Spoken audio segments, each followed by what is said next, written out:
E aí, pessoal, tudo bem com vocês? Bom dia! É uma grande alegria poder conversar com vocês nessa manhã. Hoje é um dia que estamos encerrando todo o estudo de Atos dos Apóstolos. De forma nenhuma entendo esse encerramento como se fosse a exaustão de quem é meticuloso e olha todas as nuances do livro. Muito pelo contrário, nós vamos ter que fazer muitas leituras de Atos dos Apóstolos para a gente conseguir absorver tudo o que ele é capaz de nos trazer à mente e à consciência. Mas é significativo a gente ter lido ele inteiro, não é? E feito alguns apontamentos e pensado em algumas expressões, em algumas mensagens que ele nos traz. E hoje chegamos ao capítulo 28 de Atos dos Apóstolos. Eu escolhi deliberadamente começar um pouquinho antes essa transmissão online, justamente para ir dando as boas-vindas para vocês e esperando o pessoal ir chegando aí para a gente fazer a nossa leitura e a nossa reflexão. Então eu quero dar bom dia aí para o pessoal que já está chegando, bom dia para o Isaltino, Deus te abençoe, amém. A Luciene, bom dia Lu, tudo bem? Que alegria ter você aí desse lado da telinha. Nós começamos essas reflexões de Atos dos Apóstolos exatamente dia 19 de julho e estamos encerrando dia 19 de setembro.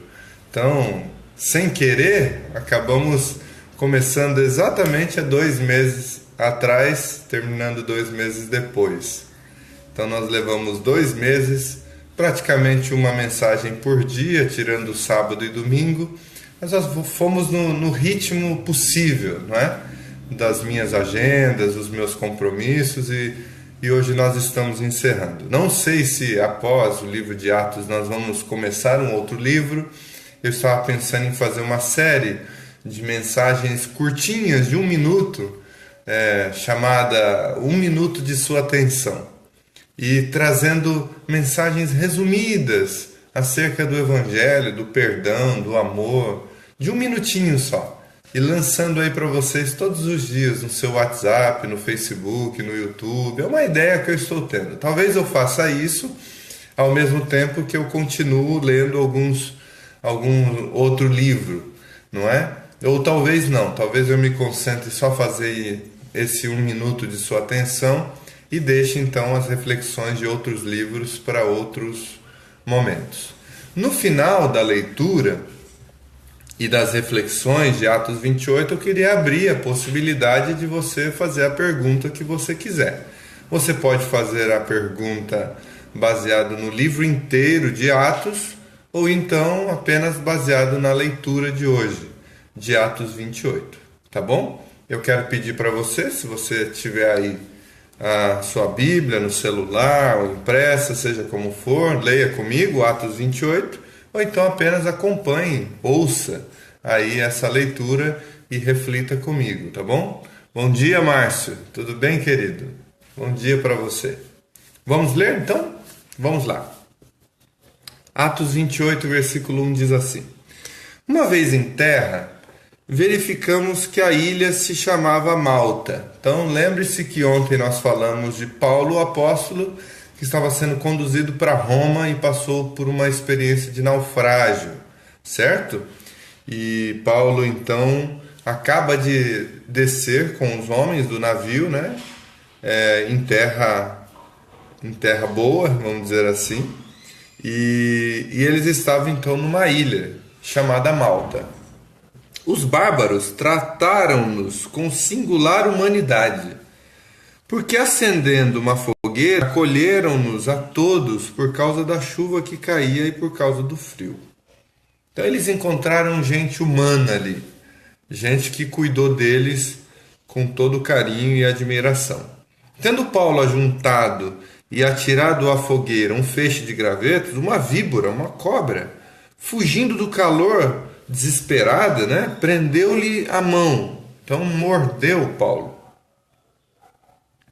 Quando os bárbaros viram a víbora pendente na mão dele, disseram uns aos outros: certamente este homem é assassino, porque salvo do mar a justiça não o deixa viver. Então havia aquela história daquele pensamento da meritocracia, ou seja, esse homem, apesar de ter sido salvo de uma tempestade, de problemas terríveis em mar, ao ponto de terem ficado muitos dias sem comer, passando dificuldades, tribulações terríveis, assim que vai para a terra firme, é mordido por uma víbora. Ou seja, a interpretação daqueles homens é: esse cara está devendo alguma coisa no cartório, porque podia ter morrido lá, não morreu, mas a justiça veio em forma da víbora que o picou.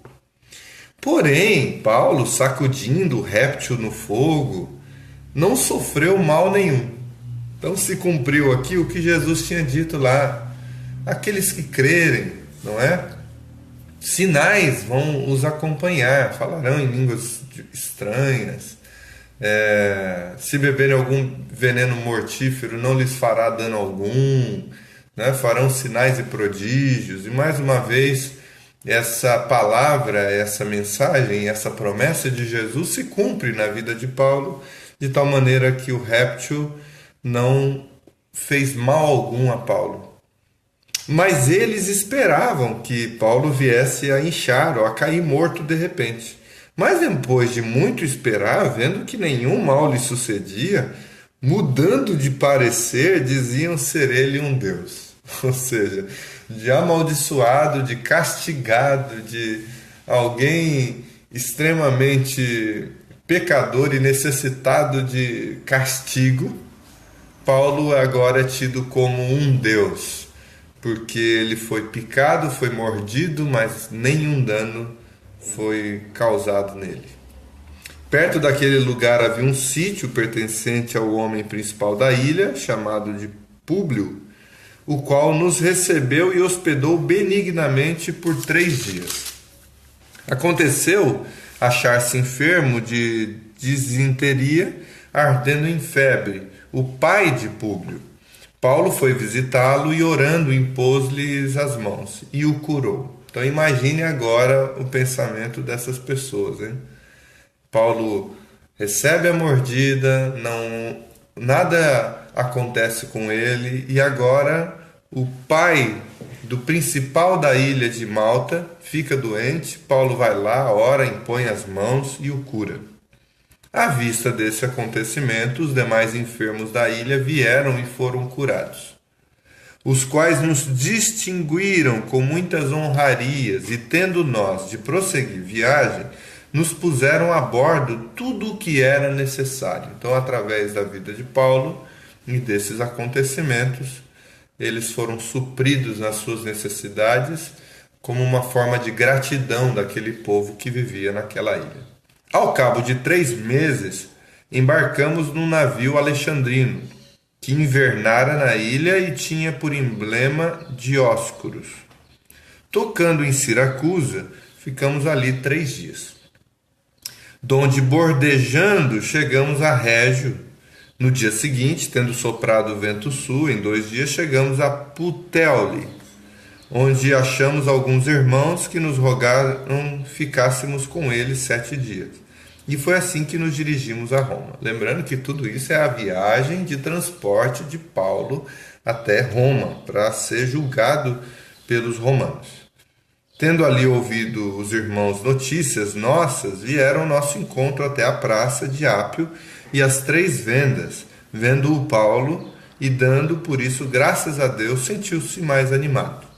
Uma vez em Roma, foi permitido a Paulo morar por sua conta, tendo em sua companhia o soldado que o guardava. Então era uma prisão domiciliar. 3 dias depois, ele convocou os principais dos judeus e, quando se reuniram, lhes disse: varões, irmãos, nada havendo feito contra o povo, contra os costumes paternos, contudo, vim preso desde Jerusalém, entregue nas mãos dos romanos, os quais, havendo-me interrogado, quiseram me soltar sob a preliminar de não haver em mim crime passivo de morte. Diante da oposição dos judeus, senti-me compelido a apelar a César. Senti-me compelido a apelar para César, não tendo eu, porém, nada do que acusar minha nação. Foi por isso que vos chamei para vos ver e falar, porque é pela esperança de Israel que eu estou preso com esta cadeia. Então eles lhes disseram: nós não recebemos da Judéia nenhuma carta que te dissesse respeito. Também não veio qualquer dos irmãos que nos anunciasse ou dissesse de ti mal algum. Contudo, gostaríamos de ouvir o que pensas, porque na verdade é corrente a respeito dessa seita que, por toda parte, ela é impugnada. Havendo-lhes ele marcado um dia, vieram um grande número ao encontro de Paulo, na sua própria residência, porque Paulo estava preso, não é? Então, desde a manhã até a tarde, lhes fez uma exposição em testemunho do reino de Deus, procurando persuadi-los a respeito de Jesus, tanto pela lei de Moisés como pelos profetas. Houve alguns que ficaram persuadidos pelo que ele dizia, outros, porém, continuavam incrédulos. E havendo discordância entre eles, despediram-se, dizendo Paulo essas palavras. Então Paulo disse o seguinte, quando esses que não creram iam indo embora: bem falou o Espírito Santo a vossos pais, por intermédio do profeta Isaías, quando disse: vai a este povo e dize-lhes, de ouvido ouvireis e não entendereis, vendo, vereis e não percebereis. Porquanto o coração deste povo se tornou endurecido, com seus ouvidos ouviram tardiamente e fecharam os olhos, para que jamais vejam com os olhos nem ouçam com os ouvidos, para que não entendam com o coração e se convertam e por mim sejam curados. Tomai, pois, conhecimento de que esta salvação de Deus foi enviada aos gentios, e eles a ouvirão. Ditas essas palavras, partiram os judeus, tendo entre si grande contenda. Por 2 anos permaneceu Paulo na sua própria casa, 2 anos, que alugara, onde recebia todos os que o procuravam, pregando o evangelho de Deus e com toda intrepidez, sem impedimento algum, ensinava as coisas referentes ao Senhor Jesus Cristo. Veja só que interessante. Por onde quer que Paulo passasse, Paulo tinha essa postura, essa atitude de ensinar o evangelho. E ele era taxativo com os judeus incrédulos, porque a eles foi dado o testemunho de Jesus. Jesus era judeu. Jesus veio para os que eram seus, mas os seus não o reconheceram, não o receberam. E Paulo era muito taxativo com o povo judeu que não cria em Jesus, a ponto de dizer: vocês se tornaram insensíveis, o coração de vocês é duro, os seus ouvidos estão tapados, seus olhos estão fechados, vocês não querem, como Jesus disse, vocês não querem vir a mim para ter vida.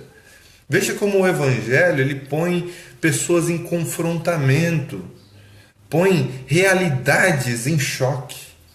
Ou seja, aqueles que eram os convidados da festa, conforme Jesus, aqueles que foram de fato, receberam a revelação inteirinha, desde a antiga aliança, desde quando Deus chamou Abraão, para a partir de Abraão fazer um povo. Esse povo que está sobre a terra há milênios, deveria reconhecer o Cristo, mas não reconheceram.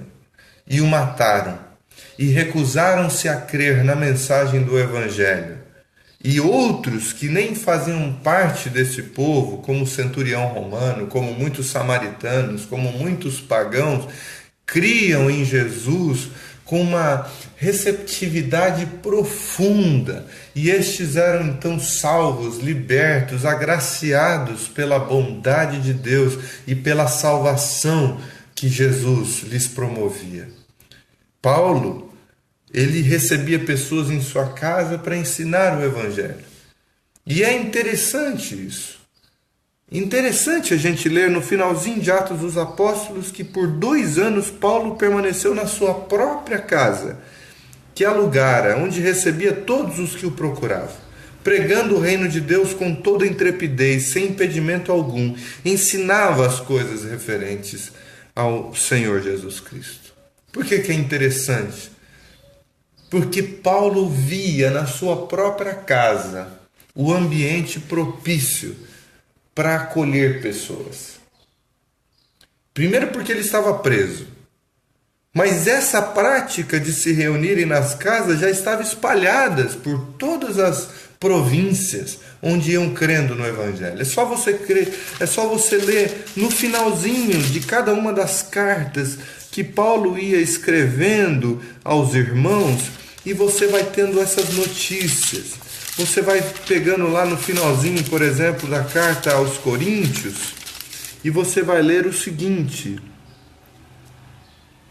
as igrejas da Ásia vos saúdam no Senhor, muito vos saúdam Áquila e Priscila, bem assim a igreja que está na casa deles. Você vai ler isso nas outras cartas, onde sempre vai citando as casas, as pessoas que estão em comunhão e se reunindo uns nas casas dos outros. Sabe por quê? Porque olha só, todos os santos vos saúdam, especialmente os da casa de César. Tá vendo?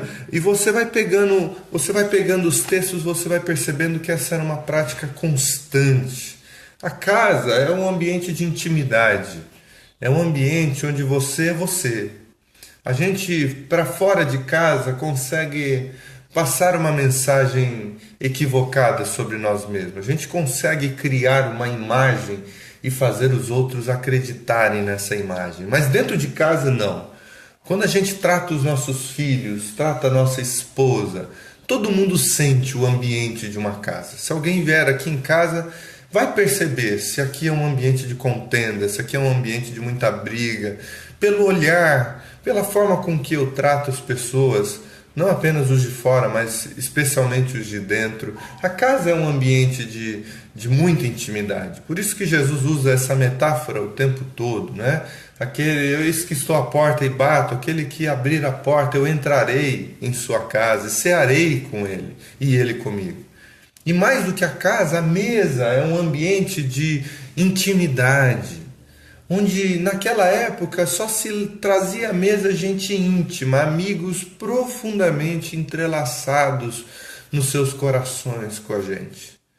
E é interessante que Jesus come com pecadores, ele traz pessoas para as mesas e ele então promove esses encontros lindos, íntimos, profundamente significativos, onde o amor é demonstrado, é manifesto de forma profunda. O Novo Testamento começa em Atos dos Apóstolos. Tudo que a gente lê em Mateus, Marcos, Lucas e João é a transição para a nova aliança. Quando Jesus morre, ressuscita, o Espírito desce sobre aqueles que estavam reunidos ali no dia de Pentecostes em Jerusalém, inaugura-se esse novo tempo, onde não há mais a restrição da adoração nos templos religiosos. Em verdade vos digo que a adoração que o Pai procura é a adoração que é em espírito e em verdade. E agora, onde 2 ou 3 estão reunidos no nome de Jesus, ali ele se faz presente. E é tão lindo ver isso. Nós somos a continuação de Atos 28. Nós estamos escrevendo Atos 29, Atos 30, Atos 31. Nós somos a continuidade desse movimento de amor, de misericórdia, de graça livre, leve e espontâneo. Nós somos a continuidade desse movimento que ensina o Evangelho, que confronta a maldade, que estabelece um ponto de ligação entre a gente e qualquer ser humano da terra que se sinta receptível à mensagem do amor. Nós estamos atrelados aos mendigos, aos que não têm casa, nós estamos ligados aos desamparados, nós estamos de fato identificados no preso, no esfomeado, no cheio de sede, no sedento. Nós estamos agora olhando para todos os seres humanos da terra e encontrando neles alvos do amor de Deus e, portanto, alvos do nosso amor. E esse movimento precisa permanecer por toda a eternidade. Nós não fomos arrebatados no dia em que fomos regenerados pelo Espírito. Nós não fomos tomados da terra no momento em que cremos, porque nós ainda temos uma missão nessa terra. E a missão que temos nessa terra é essa: seguir as pisaduras de Cristo Jesus, viver como Ele viveu, amparar os que Ele amparou, criticar aqueles que Ele criticou, ajudar aqueles que Ele ajudou, chamar de raça de víboras o tipo de pessoa, o perfil de pessoa que Ele chamou de raça de víbora. Ao mesmo tempo, propor acolhimento e alívio e graça para todos aqueles que Ele disse: vinde a mim, os que estão sobrecarregados, porque eu vos aliviarei. A nossa missão na terra é seguir Jesus, vivendo o que Ele falou, vivendo o que Ele viveu, se identificando com Ele nas atitudes, nas posturas da existência, perdoando os nossos inimigos como Ele perdoou os seus crucificadores, agindo como Cristo agiu, enxergando quem a sociedade não enxerga, entrando nos tanques de Betesda da existência e ajudando o paralítico que está ali há 48 anos. Nós somos chamados a vivermos como Jesus viveu, a chamar o traidor de amigo, não porque concorda com a sua traição, mas porque há uma predisposição de você em torná-lo seu amigo.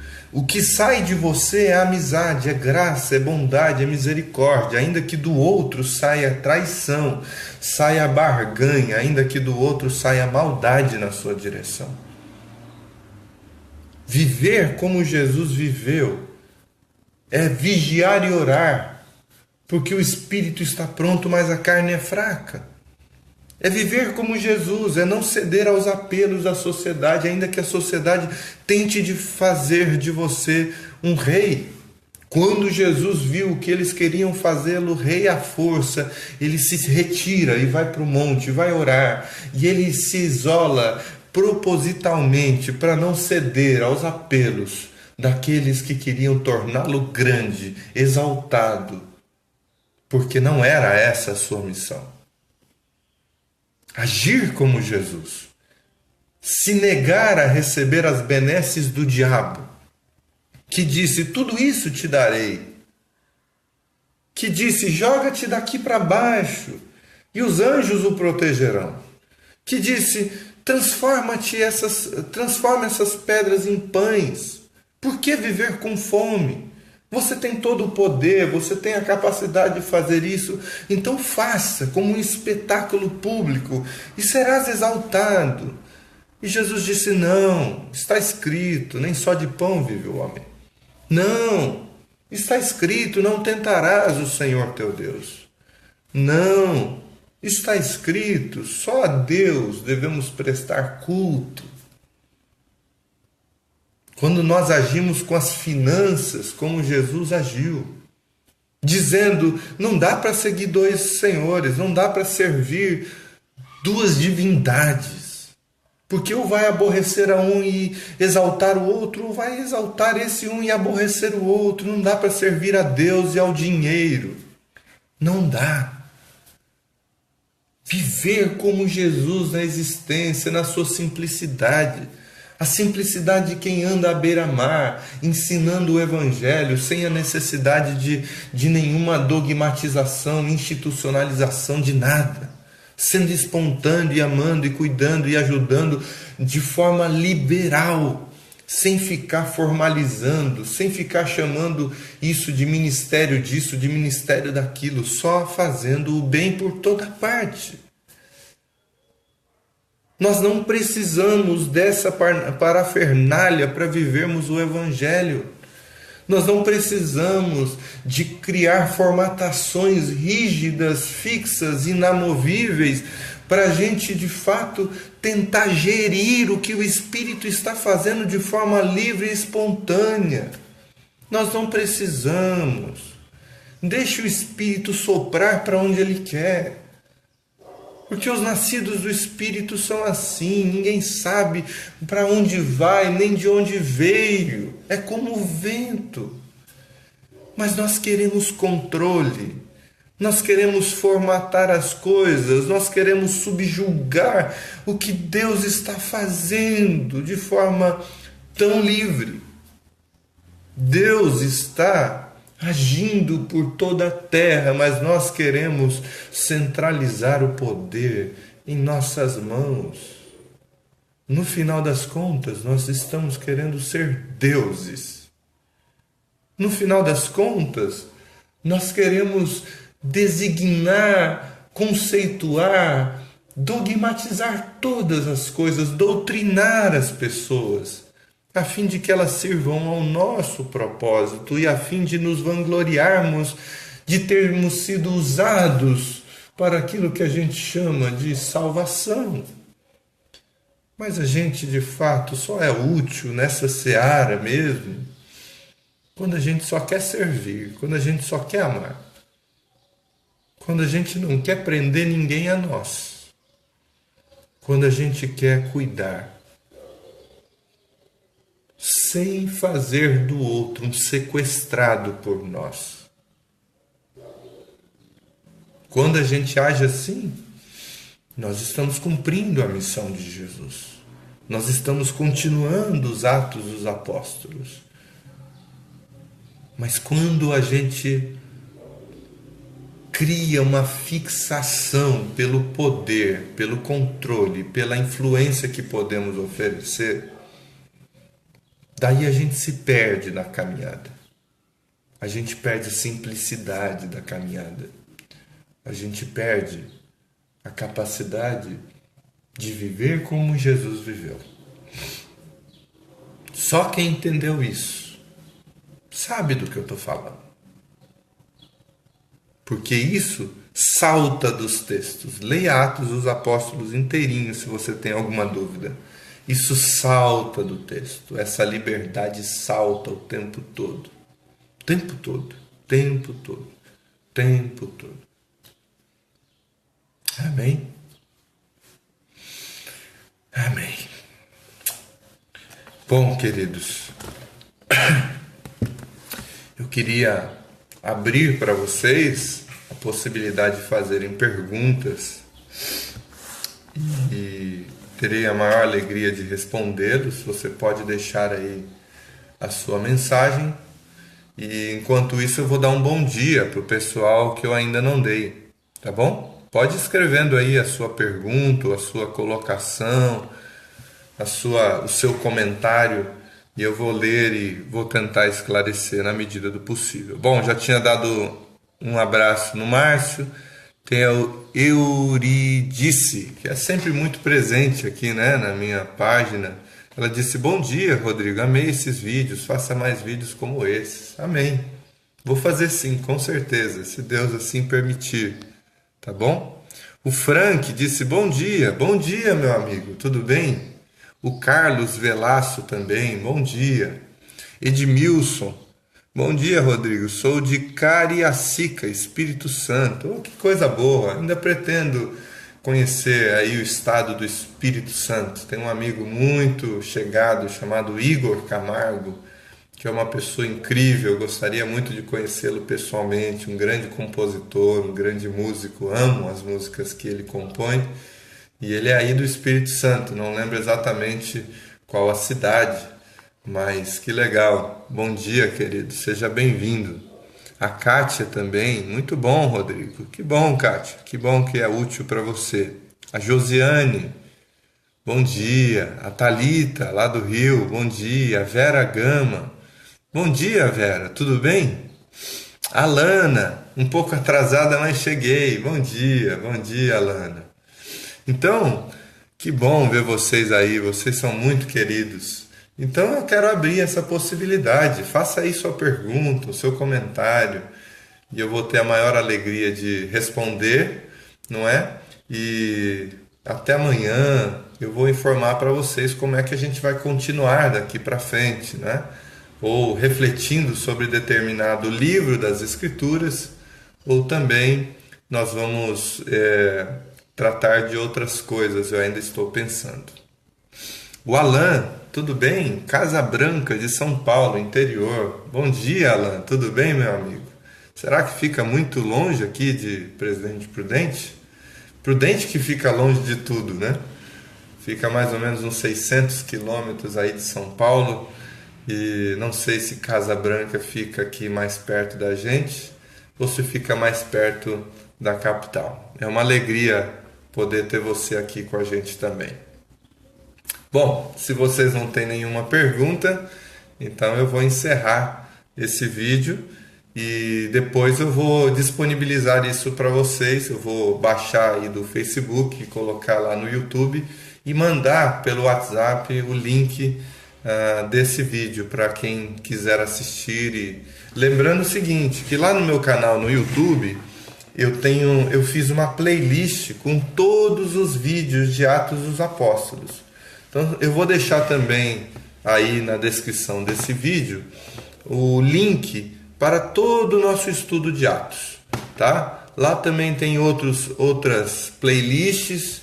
Você pode clicar lá, tem playlist de música, tem playlist de outros tipos de mensagens sobre igreja, por tema. Vocês podem entrar lá também e podem participar lá, assistir, fazer os seus comentários, tá bom? A Isabel Ferreira, bom dia, Isabel, tudo bem com você? Que alegria ter você por aqui também. Tá bom, meus queridos? Então, se ninguém tem nenhuma pergunta, que bom que vocês estão esclarecidos em relação a tudo aquilo que a gente aprendeu. Um beijo para vocês, uma ótima segunda-feira, uma ótima semana, e é uma alegria poder conhecê-los cada dia mais. Um beijo para você, Vera. Foi tudo muito bem esclarecido, sempre muito esclarecedor seus vídeos, irmão Rodrigo, parabéns, amém. O Alan está informando aqui que a cidade dele e da minha são 545 quilômetros, é meio longinho, né, Alan? O Arlindo, bom dia, graça e paz a todos. Bom dia, Arlindo, que alegria ter você aí com a gente também, tá bom? Um grande abraço para vocês, uma ótima semana. Se vocês quiserem fazer algum tipo de contato, basta vocês me fazerem contato pelo WhatsApp. Você já tem aí meu número, estamos juntos na jornada, tá bom? Contem comigo. Um abraço, tchau, tchau.